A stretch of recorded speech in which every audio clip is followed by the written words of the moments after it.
Salut les otaku, vous allez bien? Excusez-moi, je suis pas du matin, je suis de l'après-midi. Eh, maintenant que j'y pense, on est au printemps. Oh, ce qui fait chaud.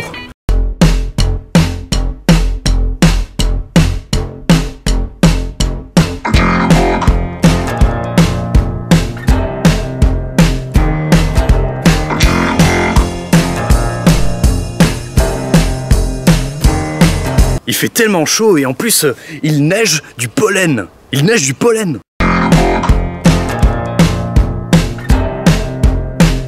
Et les fleurs poussent dans mon jardin. Il y a plusieurs espèces d'ailleurs. Je sais pas ce que je préfère entre celles qu'on souffle, les pissenlits en forme de soleil ou les marguerites en forme d'œuf sur le plat, ou celles-ci qui ressemblent à des lilas ou des grappes de raisin. Quand j'étais petit, j'adorais faire ça.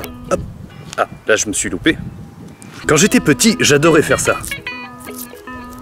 Éplucher les grappes de raisin. Par contre, on m'a dit que c'était du poison, donc je pense que je dois aller me laver les mains. Sinon, je suis là pour vous annoncer plusieurs choses que j'ai notées sur ce petit bout de papier. Déjà, ce week-end, il va y avoir à Toulon la Mangazure 2018. Je compte m'y rendre les 2 jours. Et je serai accompagné, mais je vous dis pas par qui. Voilà, ça c'est dit. Et sinon, avant de continuer sur les conventions, je voulais faire une petite parenthèse sur les Otakem Movies. Dans mon Otakem Actu précédente, je vous avais demandé de faire un dessin me mettant en scène dans une de vos fictions préférées. Vous êtes quelques-uns à m'avoir envoyé des dessins et ils sont plutôt chouettes, je vous remercie. Tenez, en voici quelques-uns. Seulement, je vous encourage à continuer car il m'en faudrait un petit peu plus. Et je vous rappelle que ça n'est pas pour mon prochain Otakem Movie, mais celui qui arrivera après. Donc soyez patients, vous verrez vos dessins dans mon Otakem Movie. D'ailleurs, mon prochain Otakem Movie, il devrait sortir à la fin du mois d'avril ou début mai au plus tard. Et juste avant de publier la vidéo, je publierai la bande-annonce. Voilà, comme ça vous êtes prévenus. C'est pour ceux et celles qui ne l'auraient pas vu. Et sinon, le week-end dernier, comme vous avez pu le voir dans ma précédente vidéo, il y a eu la Manganime. C'était la première édition et c'était plutôt chouette. Je me suis rendu avec T2.5 et mon ami Tommy, et nous nous sommes plutôt bien amusés. Et comme célébrité là-bas, j'ai même vu Fred of the Dead, alias Sparadra de la web-série Noob, et Bernard Minet, le dernier membre actif du Club Dorothée. Bon, en vrai, le Club Dorothée, c'est pas ma génération du tout, mais on peut retrouver des vidéos sympas sur internet. Et puis Bernard Minet, il y a 2 chansons que j'aime bien de lui. Alors du coup, c'était sympa de l'apercevoir de loin, même si j'aurais voulu le voir de plus près, mais en fait, il y avait une queue beaucoup trop longue. Par contre, il y a eu un truc assez étonnant pendant la Manganime. J'ai croisé 2 cosplayeuses qui étaient vachement sympathiques. L'une était en Jinx de League of Legends, et l'autre en Nagisa Chiyoda. Normalement, leurs personnages, ils arborent une perruque bleue, ou une wig, je sais pas ce que vous préférez dire. Sauf que là, elles étaient cosplayant leur personnage, mais qu'elles avaient pas leur wig. 2 cosplayeuses à qui il manque la wig bleue. Mais c'est quoi cette épidémie? Prochainement, ça va tomber sur les Miku. Oh non, en vrai, j'en rigole, mais je me moque pas, hein. Elles étaient assez sympathiques. Je sais plus pourquoi elles avaient pas pu mettre leur wig, mais je suis sûr qu'elles avaient eu un empêchement. En tout cas, parfois, quand on fait un personnage, la wig, c'est la partie la plus importante, car c'est grâce à sa coiffure qu'on l'identifie le mieux. Vous prenez n'importe quel personnage de manga qui ait une coiffure reconnaissable entre 1000, vous pouvez l'habiller de n'importe quelle façon, vous reconnaîtrez toujours le personnage. Par contre, si vous prenez sa tenue mais que vous oubliez la wig, là, c'est pas que c'est plus difficile pour le reconnaître, mais c'est juste qu'on n'a pas l'impression que c'est le personnage. Parce que la partie la plus importante, c'est la coiffure. Après, ça dépend de d'autres personnages, parce que des fois la tenue est bien plus importante, mais l'un ne va pas sans l'autre. C'est dommage de faire un cosplay et de ne pas avoir la wig qu'il faut. Après, si vous tenez à sortir votre tenue, mais pas la wig, faites comme vous voulez, hein. Dans les conventions, on fait comme on veut. Mais bon, c'est juste dommage parce que vous pouvez pas prétendre être le personnage complet s'il vous manque ça. C'est comme si vous disiez que vous étiez Iron Man, mais vous n'avez pas l'armure. Donc vous vous dites vous allez faire Tony Stark, mais vous n'avez pas la tête pour faire Tony Stark parce que lui il est brun avec un bouc et des lunettes et un beau costard. Mais vous par exemple, je sais pas, vous êtes blond, vous êtes imberbe, vous n'avez pas de lunettes de soleil, et comme costard vous avez juste une chemise. Comment voulez-vous prétendre être Tony Stark? Le cosplay, c'est pas seulement être un personnage ou lui ressembler un tout petit peu, c'est mettre en avant le détail le plus important qui fait qu'on le reconnaisse. Et s'il manque des éléments, on peut toujours tricher en les remplaçant par quelque chose d'autre que le personnage aurait très bien pu mettre. Le meilleur exemple, c'est Deadpool. Deadpool, c'est vraiment le personnage dans lequel on peut le mettre dans tous les costumes, tout et n'importe quoi. Tant qu'il a sa cagoule, on sait que c'est le personnage. Vous pouvez le mettre en caleçon, en maillot de bain, en kigurumi, ou même en maid. Tant qu'il a sa cagoule, on reconnaît le personnage, car c'est son masque la partie la plus importante. Après, bien sûr, le personnage peut très bien avoir son costume complet, pas de masque, et du moment qu'il ait sa tronche de pizza brûlée, là oui, encore une fois, on le reconnaît, mais parce qu'il y a le costume, plus la tête de pizza brûlée. Le cosplay, c'est vraiment quelque chose de très subtil, faut vraiment tout faire pour qu'on sache que c'est le personnage. D'ailleurs, petite parenthèse, C'est une excellente idée de changer le costume de base d'un personnage. Ça permet de faire des délires plutôt marrants. Comme par exemple une fois, il y avait un cosplayer qui a pris le masque de Kylo Ren et l'a mis en peignoir. Et il m'a dit que c'était parce que c'est le réveil de la force. Vous avez compris le jeu de mots? Si dans le film Le réveil de la force, il est en pyjama parce qu'il se réveille. Ah ah ah. Et c'est aussi grâce à ce genre de délire qu'on peut voir certains personnages en pyjama. Ou en maillot de bain.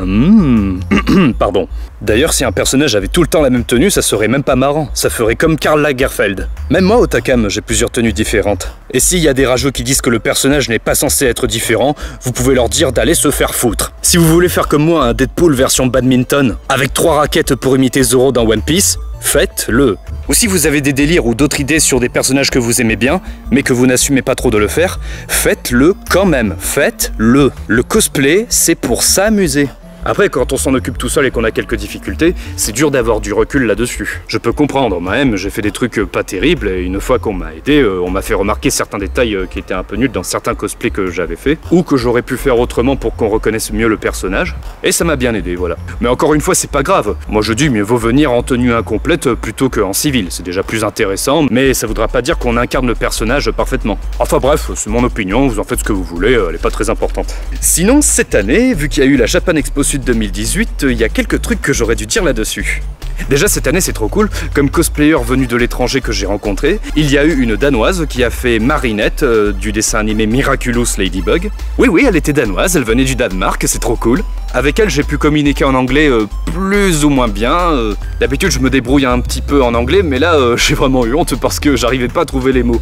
Cependant, j'ai quand même réussi à lui poser une question, à propos d'une chanson danoise. Dans le monde entier, à propos de la chanson Joyeux anniversaire, c'est à peu près le même air partout. Happy birthday to you. Happy birthday to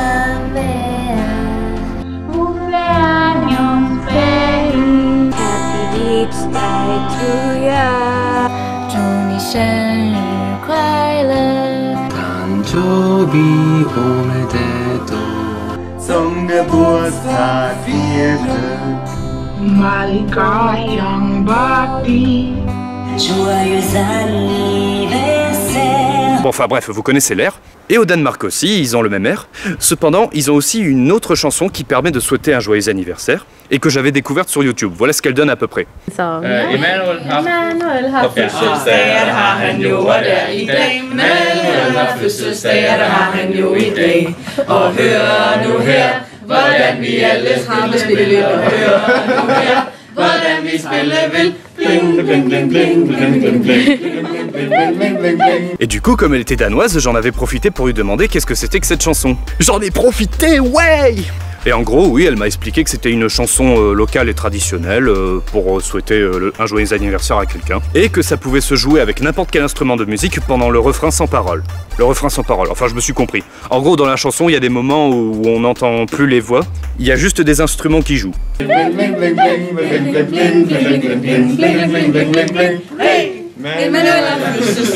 Nanana. Ok, c'est gênant, j'arrête.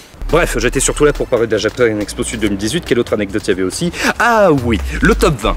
Je voulais vous expliquer pourquoi dans le top 20, Deadpool et le groupe Undertale ont fini à la première place. Pour ceux et celles qui le penseraient, non, le cosplay de Deadpool n'a pas fini à la première place parce que je suis fan du personnage, mais parce qu'il lui ressemblait à 100%. Ça fait écho à ce que je vous ai dit il y a quelques instants sur le cosplay à propos de la ressemblance. C'est que ce mec, il avait toutes les qualités qu'on recherchait dans un cosplay. Non seulement il ressemblait énormément au personnage, mais en plus il avait un bon roleplay. Enfin, le roleplay était plutôt correct, même si j'ai vu des cosplayers de Deadpool faire encore mieux que lui. Et puis il était sympa. La sympathie, ça compte énormément dans mon top. Après, bien sûr, le quatrième critère, c'est que j'en étais un petit peu fan, mais celui-là, il compte un peu moins bien que les autres parce que ça serait pas juste si jamais je classais les cosplays uniquement dans mon ordre de préférence à moi. Si je faisais ça, il y a certains numéro 1 qui n'auraient pas pu finir numéro 1.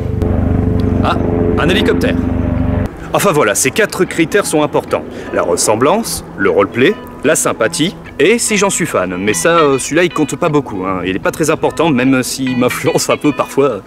Il m'influence surtout quand j'ai envie de filmer certaines personnes, ça oui, évidemment. Mais en gros, ce cosplayer de Deadpool, il ressemblait tellement à celui du film, c'était impressionnant. En fait, vous prenez le Deadpool du film, vous le sortez et vous obtenez lui. C'est pas plus compliqué que ça. Et j'en avais vu d'autres, des cosplayers de Deadpool qui avaient imité celui du film. Seulement, il y en a un, il était légèrement costaud, mais il était magnifique. Et un autre qui était très très grand, alors c'était c'était pas la vraie taille de Deadpool. Mais attention, ne croyez pas que la morphologie est très importante pour moi dans le cosplay. Même si c'est bien d'avoir la morphologie qui correspond au personnage, ce n'est pas le critère le plus important pour faire un bon cosplay. L'important, c'est que le cosplay soit joli et cool. Surtout, la base du cosplay, c'est pas seulement la ressemblance, mais aussi l'adaptation. Parce que s'il fallait faire que les personnages auxquels on ressemblait, on serait malheureux. Les personnages auxquels on ressemble plus sont pas forcément ceux dont on est les plus fans. Généralement, en fait, ceux qu'on préfère, c'est justement ceux qui nous ressemblent le moins. C'est pour ça qu'il faut pas juger les gens qui ressemblent pas trop à leur personnage. Je trouve que ceux qui jugent les gens sur ça sont vraiment méchants et stupides. Ils ont rien compris au cosplay. Ce sont juste des perfectionnistes rageux. Ouais, coup de gueule, coup de gueule, coup de gueule. Je déblatère mon coup de gueule, voilà. Je suis pas content. En vrai, le seul cosplay qui aurait pu détrôner Deadpool cette année, ça aurait été le cosplayer qui a fait Franky de One Piece. Mais le critère qui l'a fait baisser, c'était son roleplay. Je trouvais qu'il se donnait pas à fond dans le personnage. Alors des fois, ça arrive que des gens qui ont un excellent roleplay, sur le moment, quand je les vois, n'ont pas un bon roleplay, soit parce qu'ils sont fatigués, soit parce qu'ils se sentent pas bien. Et c'est dommage, parce que du coup, les gens, ils peuvent pas me montrer à quel point ils sont bons dans le roleplay. Alors si ça se trouve, le gars qui faisait Franky, il était vachement bon dans ce roleplay. Mais quand je l'ai filmé, bien qu'il ait fait la pose du personnage, il s'est pas donné à fond, et c'est dommage parce qu'il aurait pu détrôner Deadpool s'il avait réussi. Surtout que Franky dans One Piece est un personnage qui est quand même assez déjanté. Et en plus, il fait partie de la liste des cosplays que j'avais fait à Noël et que j'attendais depuis plus de 2 ans. Et enfin, j'avais un Franky devant moi que j'avais attendu depuis si longtemps, mais il a pas su bien jouer, c'est dommage. À mon avis, il était très fatigué, ça se voyait. Je suis sûr que si je le croise en plateforme, il pourrait faire mieux que ça. D'ailleurs, Franky, si tu vois cette vidéo, je tiens à dire que ton cosplay était génial et que j'espère que la prochaine fois tu seras beaucoup plus en forme pour me montrer un meilleur roleplay. Je compte sur toi. Sauf si tu décides de faire un autre cosplay. C'est comme tu préfères. Ah oui, j'ai pas expliqué pourquoi le groupe Undertale a gagné. En fait, si, je l'ai déjà fait. Je l'ai déjà fait dans la vidéo du top 20. J'ai marqué pourquoi il a gagné. Mais je peux le réexpliquer ici.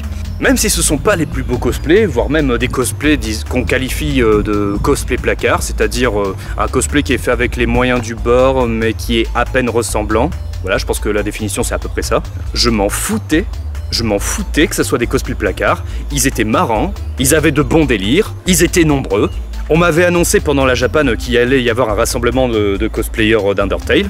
Alors je me suis rendu sur le lieu et comme je vois qu'ils avaient pas l'air d'avoir de meneur qui allait leur indiquer quoi faire, prendre de photos, tout ça, je me suis improvisé en tant que vidéaste qui leur disait quoi faire, juste pour les rassembler. Et je suis content qu'ils aient pu faire ce que je leur demandais, c'était vachement sympa. Surtout quand ils ont fait le génocide à la fin, ça c'était vachement marrant. Donc voilà au niveau des critères, au niveau de la ressemblance, ça allait. Au niveau du roleplay, ils se donnaient à fond, ça c'est très important. Ils étaient vachement sympathiques, ce point il compte énormément. Et est-ce que je suis fan d'Undertale? Oui et non. J'aime bien le jeu Undertale et le délire qu'il y a autour. Et certains personnages qu'il y a dedans, je les trouve vachement chouettes. Il y en a même certains que je trouve sexy. Chut, je vous dirai pas qui. Enfin voilà, c'est pour ça que je pense que ce groupe méritait la première place. Après, il y a d'autres groupes que j'ai loupés, ça c'est dommage, je pense qu'ils auraient pu faire partie du top 20. Et sinon voilà, c'est tout ce que j'avais à dire sur la JES 2018, je crois. Au pire, si jamais j'oublie un truc, je vous le dirai dans une prochaine Otakam Actu, peut-être.